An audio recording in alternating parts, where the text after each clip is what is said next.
Lumayas kayong lahat! Ako? Pumatay? Kanino? Sino? Sino ang pinatay ko?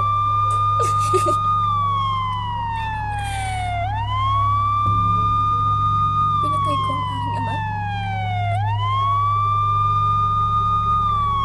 Pinatay ko ang aking ama. Oo, pinatay ko ang aking ama. At bakit?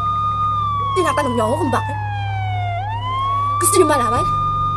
Gusto niyo malaman kung bakit ko pinatay ang aking ama? Eto! Eto ang dahilan pagpatay ko sa kanya. Pero, kasalanan ko ang pumatay. Kasalanan ko ang pumatay ng tao wala namang ginawa kundi ang saktan, pahirapan, at muntik ka ng patayin. Kasalanan ba yun? Ha? Sagutin niyo ako! Kasalanan ba yun? Ay naman, di ba?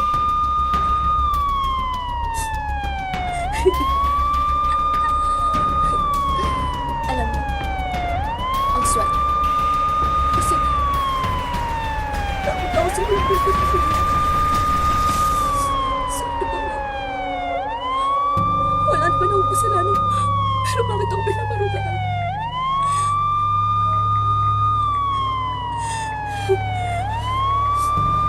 Dugo. Bakit ako may dugo sa kamay? Hindi po. Hindi ko po siya pinatay. Hindi ako baliw. Hindi po. Hindi po ako baliw. Ang aking ama.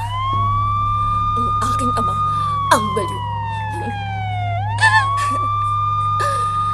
Pinatay niya ang aking ina. Pinatay niya ang pinapagmahal.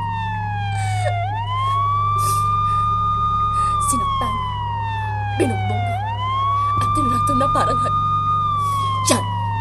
Yan ang ginawa ng aking ama sa pinamamahal kong ina. At ako, ano ginawa ko? Nagmakaawa ako. Nagmakaawa ako sa kanya na huwag niya saktan ng aking ina. At anong ginawa niya? Pinatay niya ang aking ina. Natakot ako.